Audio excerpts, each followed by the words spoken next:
chose, c'est lorsqu'on regarde sur ces apports complexes, c'est pas forcément des mélanges, c'est-à-dire qu'on va pas mettre toutes ces matières ensemble et ensuite les apporter en poké ensemble.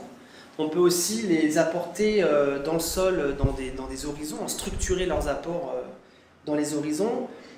Typiquement des apports, donc des matières organiques qui vont avoir tendance à minéraliser rapidement, donc à produire rapidement des nutriments, de l'ammonium, des nitrates, des phosphates.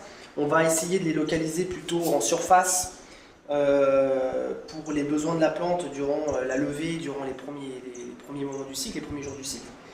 Et puis les matières qui ont tendance plutôt à diffuser lentement, donc à minéraliser lentement les nutriments, on va essayer plutôt de les mettre, on va dire, plus en profondeur lorsque les racines vont commencer à explorer le sol pour finalement faciliter ou en tout cas optimiser la synchronie entre ce que peuvent produire les matières et les besoins de la plante. Donc on peut les apporter ensemble, mais on peut aussi réfléchir à les mettre en couches en fonction de leur capacité à produire des nutriments.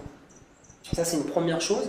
Donc évidemment, en fonction des matières, si c'est du fumier, du compost, des vermicompost, des cendres, etc., il y a plein de façons de les mettre dans le sol. Donc c'est une combinaison exponentielle de possibilités qu'il faut étudier.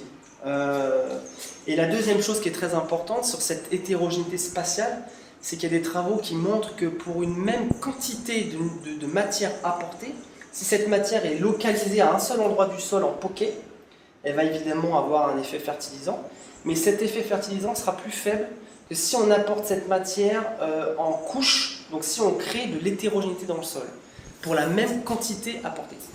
Donc ça, c'est des résultats d'expérience au laboratoire, en serre, mais qui sont potentiellement diffusables. En tout cas, on peut vraiment convertir ces résultats en pratique, puisqu'il suffit simplement de faire un poké, de mettre un peu de matière organique, de mettre un petit peu de sol, de mettre un peu de matière organique. Ce n'est pas une contrainte technique, c'est pas très chronophage non plus, donc c'est des choses simples, mais qui peuvent avoir vraiment des effets très importants sur la plante. Je ne sais plus quelle était la différence, mais c'était très significatif au niveau de la plante, tout simplement parce qu'on a créé de l'hétérogénéité. En créant cette hétérogénéité, on va créer des nouvelles niches écologiques, de la complémentarité, et la plante va pouvoir exploiter cette hétérogénéité.